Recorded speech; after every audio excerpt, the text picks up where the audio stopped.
we are preparing for game week. Mock game today, or 1 week out, so we're going to go at night and try to give our guys a pre-game experience. One of the big emphasis that we have always had is making sure, especially to new coaches, is making sure players are not concerned about routine once they prepare to play. And we probably give an inordinate amount of effort and thought to making sure that when the foot hits the ball, our guys are ready to go, not worried about silly things, about tickets to what you wear, how you get dressed, how you get taped, what you eat, and so we're going to do the best we can to eliminate all that. The good thing is from the mature team coming back, it is what it is. The young guys, we just want to make sure they're right. So the quarterback situation, we'll announce the starter when the first guy takes the snap. It's still very close. Both guys are performing very well. Braxton has really, the last 2 days, been outstanding. The whole idea of his body getting used to basically a track practice every day is taking root. So he had a really good 2 days. And I'll answer any questions for you. We'll open it up far right, Austin. Urban, I'm sorry to ask this question for like 9 months about the quarterbacks, but at what point do you need to know to start implementing a game plan, even if you don't plan to announce until Monday? If it was different skill sets, probably, but they're not. And if you look at JT's game plan, he was our quarterback, and Cordell, it's very similar. So, and there's there's a chance they'll both play as well. So that hasn't really, in our mindset, we're game planning or offense, and they both execute very well. Do you think that there's value to keeping that information in-house, just from Virginia Tech's perspective, to have them prepared for both of them? Not really, because once again, I think they're very similar. I think people say he's a much better downfield thrower. He is pretty good. Tommy Cordell is a very good downfield thrower. I don't know. I imagined if one of them was way ahead, I'd probably announce it, but they're not. It's more for our team than who we're playing. Front row middle, Dave. Coach, you touched a little bit on Braxton. What were your expectations when he made the transition? Has he exceeded expectations up to this point? I know it's early. Is he not quite where you want him to be? Or? Early on, he was, I don't want to say exceeded. I was just, because I knew there would be growing pains. It's rather comical when I hear someone just play on receiver or just go put him in the corner. It usually takes about a year and a half to go just play receiver, to do it correctly. Now, the one thing Braxton can do is snap on the ball, and he's done that enough to go. There's potential of that as well. So, as of the last 3 days, he's, I don't want to say exceeded my expectations, but he's already ready to go. Second row middle, Bob. Urban, you've obviously had a lot of championship teams, et cetera, and I'm just wondering, everybody always talks about all of the accolades this team is getting and all of that ever since the beginning of last season. How have they handled kind of the trappings of success compared to other teams you've had? Have you seen anything that's... No, I think really well. I made this comment here probably a month ago or maybe 2 months ago that there's indicators. The first indicator is that your academics and our guys have done well. There's no ineligibility issues or graduation rate I was told was the highest it's ever been in Ohio State. So those indicators have been fine. We had a couple other indicators where we did take a speed bump where 4 guys won't play. That set up the red flag of what's going on here. But we found it very isolated, and then work ethic in the weight room and on the field. That's not touchable. Those guys have done great. So far so good. That's obviously something that you monitor really closely, I assume, with everything.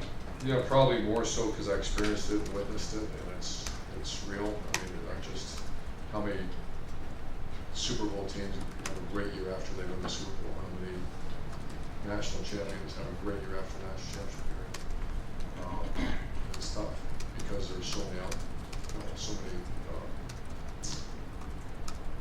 outside influences that can get in saturated program and cause damage. But we watch it very closely. I'll answer your question. I don't feel it at all. Front row middle, Bill.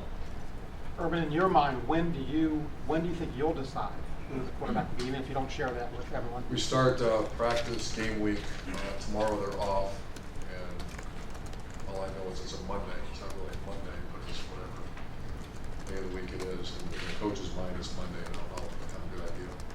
So 2 days from now, whatever day that is, in my mind, it's Monday. And how have Does those it make guys, sense? Because Mondays and Tuesdays and Wednesdays. If you're playing on Thursday, it's a Monday. how have those guys continued to handle it? You said that they have handled it very well. Your guys? Yes. Great. They're pros, man. I thought JT's always been a pro. I'm amazed at Cardell's maturity, the way he's handled his business. It's really good to see a young guy grow up. And I saw last year, and I've continued. How hard it will be to tell the guy who's not starting, I don't think it's going to be hard because of the way they handle it, and I've had a couple conversations with them already. I think it's going to be a matter of fact that the other guy, if you're not going to play early, get ready. And so I like to see both guys involved. Far left, Matt. Just wondering depth-wise at receiver, going into the first game with injury and the situation that you're at. How do you feel? How many do you have in that rotation? How do you feel? Yeah, Noah's was, by the way, he's doing fine. I think he's still in the hospital, is that right? As of last night he was. So maybe today or tomorrow we're hoping to get him out. Surgery was successful, expected a full recovery. Depth of receiver is a concern for this game. Talent isn't. Depth is a concern. Mike Thomas, you have Curtis Samuel, you have Braxton Miller, you have Johnny Dixon, you have Paris Campbell, you have Terry McLaurin. I can forget one. Those are all guys who can play at this level, and potentially some of them at the next level. So those are good. And then I think Nick Vanette and obviously Zeke is a big part of this game plan as well. Johnny Dixon health-wise, good? Yeah, he's just got to monitor him. He's got those darn knee issues, and they're not major. It's just tendonitis, and I expect him to be full speed today. He's had a very good camp. Front row right, Tim. Yeah, Urban, in that regard, what are you looking for from those receivers? What are you looking for this week in terms of what will impress you about stepping up and being that guy or those guys? Great question. Attention to detail and take care of themselves. We really watch closely their body weights, their hydration, how you handle yourself as a pro, and how Paris Campbell handles himself. Right now I have Paris and Terry starting, special teams starting. And obviously you know how we feel about those positions. So how they handle themselves in practice, and Coach Mick, he's in charge of all the sports performance. Are they the body weights? Are they fully hydrated? Are they maximizing their time? And, those kind of kids are great kids, so I think they're going to be ready to go. Hey, another thing, with Braxton, you talked last week or so about the routine of playing a hybrid back or being, going to a place other than behind the guy that has the ball, for the snap and stuff. Do you see a more fluid guy now when he takes the field? What just jumps out at you about The him? last 3 days have been really fluid, and I think a lot of it's just his body's feeling good again after going through what the heck is that? And that's the constant running that his body wasn't used to. So he looks like a H-back. Far left, Bill. Urban, is it fair to say that this might be the only game where your team definitely would have enough motivational edge, having played, this is the only team you lost to, and also how much of an advantage would that be? And I'm referring to the days when you had the SEC grind when you would play somebody who beat you.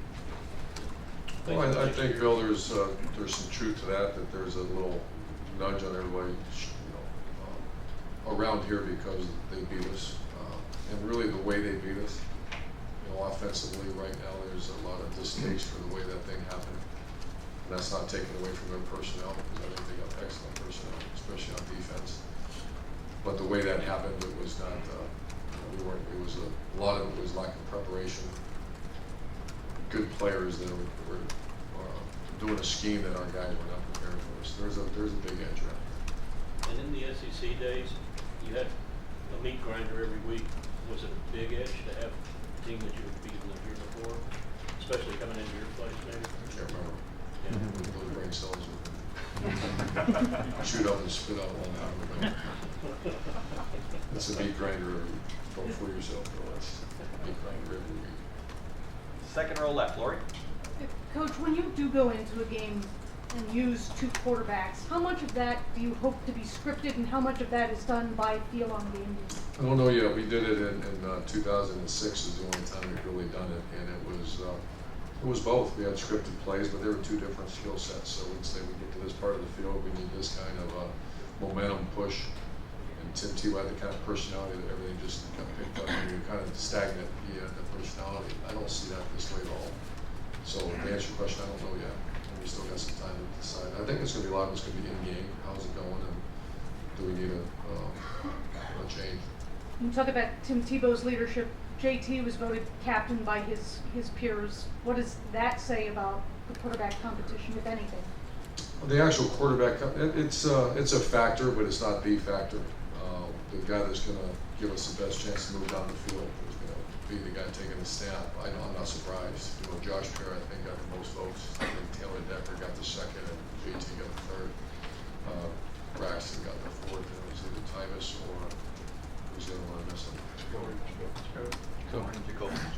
So the thing is, you know, Joe Hill had a bunch of votes, and Dolphus Washington. It's the most I've ever seen as far as spread out, as far as votes. That's how many good kids we have. But JT, I got asked that question by some friends. Does that mean it doesn't? It means he's a captain, and not necessarily going to take the first snap. Front row left, Doug. Urban, are you open to the idea of playing two quarterbacks more than you were a couple months ago? I'm not sure yet. We're still debating that. And is the only thing what gives this team the best chance to win, or is there something in there of guys deserving a chance to play, earning a chance to play, even if, you know, maybe... No, at this point, it's at that moment, who can, because they both won. I don't know JT's record, but it's pretty good. Cardell, I believe, is 3-0. So who gives us at that moment a chance to win? So like if the skill sets are similar, right, Mm-hmm. what would it be about giving both a chance to play? Performance of practice, accuracy, leadership, toughness, all the things that you look for. Could it be within a game though? Like a guy, Sure. Absolutely. guy's not looking so sharp, let's put somebody else in. Absolutely. It'd be weekly too. If you had a bad Tuesday practice, and you know Tuesdays are first and normal, third down is on Wednesday. If they have a bad Wednesday, then absolutely. That's not uncommon. That's the same with the other positions as well. You have to show up every day and compete. Is there any part of that, doing that at quarterback though, that could be not a great thing for the team, or do you think that would just push those You mean guys? about just naming a quarterback? I No, think just the idea if I mean, do you want, you know, people talk about if someone's looking over their shoulder, if they make they have a bad start to a game or a tough day at practice. These are all things that we have to get on the road. I'm not very experienced in this. And if you check the annals of college football history, I'm not sure that's happened. So I think I have to do what's best for the team at that moment. We have two very good players that are very invested. What's the best chance to move this team down the field and put it in the end zone? That's kind of the mindset I have right now. But I think that's those things I'm constantly thinking about, because I don't want players, and we try not to do that here. That's why we always talk about 4 to 6 A to B. We don't worry about mistakes. Kind of go as hard as you can. We'll fix it. Mistakes are fixed by great effort. Coach, thank you very much. Thank you.